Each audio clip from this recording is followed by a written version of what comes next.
Hello students, या video लेक्चरमध्ये आपण इंजिनिअरिंग मेकॅनिक्समधली पुढची कन्सेप्ट पाहणार आहे. पुढची कन्सेप्ट आहे इनर्शिया. आणि अजून दुसरी एक कन्सेप्ट याच व्हिडिओ लेक्चरमध्ये आपण पाहणार आहे, ती म्हणजे मोमेंटम. तर पहिल्यांदा इनर्शियाला सुरुवात करूया. Inertia of a body. Inertia of a body. What is inertia of a body? Suppose एक बॉडी मी कन्सिडर करतो इथं. सपोज अशी बॉडी आहे जी रेस्ट कंडिशनला आहे. रेस्ट कंडिशनला आहे. या बॉडीचं मास m आहे, वेट w आहे आणि ही बॉडी रेस्ट कंडिशनला आहे. तर बॉडीच्या दोन स्टेट असतात. स्टेट्स. बॉडीच्या दोन स्टेट असतात. एक आहे रेस्ट स्टेट आणि दुसरी आहे मोशन. म्हणजे कोणतीही बॉडी जर घेतली युनिव्हर्समधली तर एक तर ती रेस्ट कंडिशनला असते, म्हणजे जागेवर पडून असते, किंवा एक तर ती मोशनमध्ये असते, म्हणजे तिला गती असते, काहीतरी मोशन असते. तर अशा दोन स्टेट प्रत्येक बॉडीच्या असतात. तर ही बॉडी रेस्ट कंडिशनला आहे, म्हणजे रेस्ट ही स्टेट या बॉडीची आहे. आणि मला जर ही बॉडी मोशनमध्ये आणायची असेल तर समथिंग या बॉडीवर मला अप्लाय करावं लागेल. काहीतरी एक्सटर्नल एजन्सी त्या बॉडीवर मला अप्लाय करावी लागेल. मग एक्सटर्नल एजन्सी अप्लाय केल्यानंतर बॉडी काय करणार आहे? तिची स्टेट चेंज करणार आहे. मग ती लगेच चेंज करणार आहे का? मी काहीतरी फोर्स, हे उचलायला फोर्स लावतोय, तर मी हात लावला की ही बॉडी काय मोशनमध्ये येणार नाही, किंवा फक्त एक्सटर्नल एजन्सी टच झाली की लगेच काय बॉडी मोशनमध्ये येणार नाही. काहीतरी फोर्स किंवा काहीतरी ताकद मला तिथं लावावी लागेल. तोपर्यंत ती बॉडी काय करणार आहे? त्या स्टेट चेंजला रजिस्ट करणार आहे. म्हणजे लगेच ती बॉडी जागेवरून हलणार नाही. ती रजिस्ट करणार सुरुवातीला, आणि तिच्या आवाक्याच्या बाहेर गेलं, तिच्या ताकदीच्या, तिच्या शक्तीच्या बाहेर गेलं बॉडीच्या, त्यावेळेस ती बॉडी तिची स्टेट चेंज करणार आहे. म्हणजे सुरुवातीला बॉडी एक्सटर्नल एजन्सी जी मी अप्लाय करणार आहे त्या एक्सटर्नल एजन्सीला रेजिस्ट करत राहणार. मग त्या रेजिस्टन्सला इनर्शिया ऑफ अ बॉडी म्हणायचं. म्हणजे बॉडीकडे एक टेंडन्सी असते, एक tendency to resist. Tendency to resist. Tendency to resist change in state. Tendency to resist a change in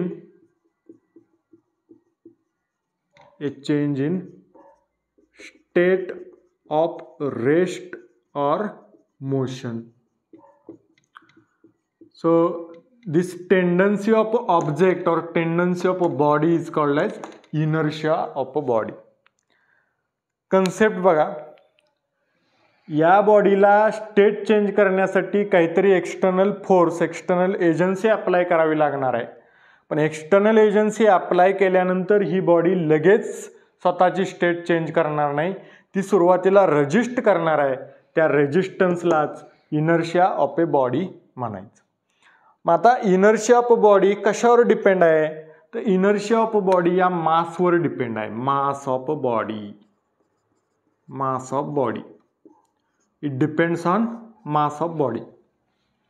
जेवढं मास जास्त तेवढा इनर्शिया जास्त.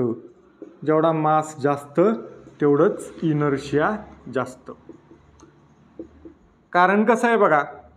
सपोज 5 kgची ही जर बॉडी असेल तर ती उचलायला सोपे आहे, ती कमी रेजिस्टन्स अप्लाय करेल. 200 kgची बॉडी असेल तर ती हलवायला, तिची स्टेट चेंज करायला तुम्हाला जास्त फोर्स अप्लाय करायला लागणार. म्हणजे ही बॉडी, या बॉडीचा रेजिस्टन्स जास्त असल्यामुळे जास्त फोर्स अप्लाय करावा लागणार. या बॉडीचा रेजिस्टन्स जास्त असणार आहे 200 kg मास झाल्यानंतर, म्हणजे त्या बॉडीचा इनर्शिया जास्त असणार आहे. सिंपल कन्सेप्ट आहे. मास जास्त, इनर्शिया जास्त, तेवढं रिक्वायरमेंट ऑफ फोर्स जास्त स्टेट चेंज करण्यासाठी. आता रेस्टमध्ये असेल, त्यांची स्टेट चेंज करण्यासाठी फोर्स लागतोय, मग त्या रेजिस्टन्सला एनर्जी आपण म्हणतोय. तसंच काही बॉडी मोशनमध्ये असतात कंटिन्यू, त्या रेस्टमध्ये आणायच्या असतील तरीसुद्धा आपल्याला काहीतरी एक्सटर्नल एजन्सी अप्लाय करावी लागते, पण त्या लगेच रेस्टमध्ये येत नाहीत. त्या सुरुवातीला रेजिस्टन्स अप्लाय करणार, पण त्या रेजिस्टन्सला सुद्धा इनर्शिया असं म्हणायचं. म्हणजे मोशनमधल्या बॉडींना सुद्धा इनर्शिया असतो, तो इनर्शिया ऑफ मोशन म्हणायचं त्याला. आणि रेस्टमधल्या बॉडींना सुद्धा इनर्शिया असतो, त्याला इनर्शिया ऑफ रेस्ट असं सुद्धा तुम्ही म्हणू शकता. So this is inertia concept. आता ही inertia concept Newton's first law of motion त्याच्यासाठी त्याच्यावर आधारित आहे. Newton's first law of motion. Newton's first law of motion. So this inertia concept is the basis for Newton's first law of motion. म्हणून Newton's first law of मोशनलाच law of inertia असं सुद्धा म्हटलेलं आहे. हा इनर्शियावर डिपेंड आहे law, Newton's first law of motion. तो काय आहे तो आपण पुढच्या व्हिडिओ लेक्चरमध्ये बघूया. So law of inertia, first law of motion, inertia of बॉडीवर डिपेंड आहे, म्हणजेच मासवर डिपेंड आहे. आता 3 टाईपचे इनर्शिया आहेत. आत्ताच मी सांगितलं की inertia of rest. Inertia of rest म्हणजे रेस्टमध्ये असलेल्या बॉडीकडून जो रेजिस्टन्स अप्लाय होतोय एक्सटर्नल एजन्सीला, त्याला इनर्शिया ऑफ रेस्ट असं म्हणायचं. तसंच इनर्शिया ऑफ मोशन सुद्धा आहे. इनर्शिया ऑफ मोशन म्हणजे मोशनमधल्या असलेल्या बॉडी रेजिस्टन्स अप्लाय करतायत चेंज इन स्टेटला, unless it is acted upon by some external agency, then the inertia is called as inertia of motion. म्हणजे मोशनमधल्या असलेल्या बॉडी रेजिस्टन्स अप्लाय करतात स्टेट चेंजला, त्याला इनर्शिया ऑफ मोशन असं म्हणायचं.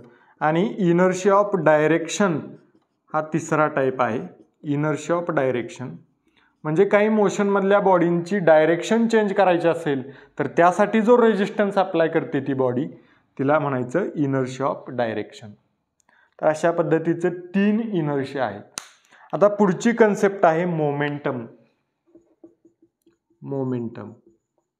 मोमेंटम ऑफ बॉडी ही सुद्धा बॉडीची रिलेटेड कन्सेप्ट आहे मोमेंटम. तर मोमेंटम म्हणजे काय? Quantity of motion a body has. Quantity of motion a body has.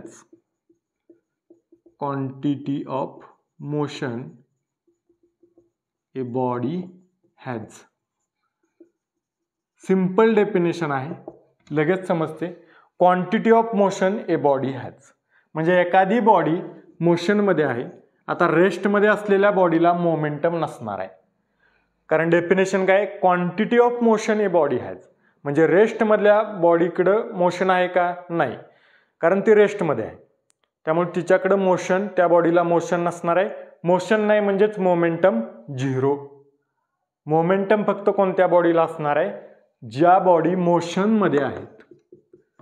Quantity of motion a body has म्हणजे किती मोशन आहे त्या क्वांटिटीला मोमेंटम असं म्हणायचं. मग मोमेंटम आपण कशाने दाखवतो? सपोज या बॉडीचं मास आहे m आणि व्हेलॉसिटी आहे v. व्हेलॉसिटी v आहे, तर मोमेंटम आपण कशाने दाखवतो? Momentum is equal to mass into velocity. Mass of a body into velocity of a body. Therefore, momentum is the product of mass of a body and velocity of a body. So, momentum is equal to mass into velocity. So, याचं unit काय येणार? मासचं unit आहे kg, व्हेलॉसिटीचं याचा unit आहे metre per second, त्यामुळे मोमेंटमचं unit काय येणार? kg metre per second. So याचा डायमेन्शनल फॉर्म्युला सुद्धा आपण लिहू शकतो MLT या फॉर्ममध्ये. सो m म्हणजे मास 1 आहे, L म्हणजे लेंथ सुद्धा 1 आहे, आणि T म्हणजे टाइम सेकंदमध्ये, तो डिवायडेड बाय असल्यामुळं -1. So dimensional formula m1 L⁻1 T⁻−1. So this is the momentum concept. It is also vector quantity because it has a direction, because it depends upon velocity and velocity has a direction. Velocity is a vector quantity, therefore momentum is also vector quantity. It's SI unit is given. आता velocity जेवढी तुम्ही वाढवाल, velocity जेवढी increase कराल तेवढं momentum increase होणार आहे, तेवढी क्वांटिटी ऑफ मोशन बॉडीची वाढणार आहे. म्हणजे if velocity increases, momentum also increases. And if a body is at rest then momentum is equal to 0. Body rest कंडिशनला असेल तर व्हेलॉसिटी 0 असणार, मोमेंटम 0. आता एक लॉ आहे, law of conservation of momentum. Law of conservation of momentum, तो law काय सांगतो? The total momentum of a system remains constant if no external force acts on it. Total momentum of system remains constant. जर बाहेरचा कोणताही force एखाद्या सिस्टीमवर act होत नसेल तर त्या सिस्टीमचा टोटल मोमेंटम हा कॉन्स्टंट राहतो. म्हणजे initial momentum is equal to final momentum. हा दोन्ही मोमेंटम काय असतात? सेम असतात. सो आपण या व्हिडिओ लेक्चरमध्ये inertia of a body and momentum of a body या बॉडीशी रिलेटेड 2 कन्सेप्ट बघितल्या. भेटूया पुढच्या व्हिडिओ लेक्चरमध्ये पुढची कन्सेप्ट घेऊन. थँक्यू.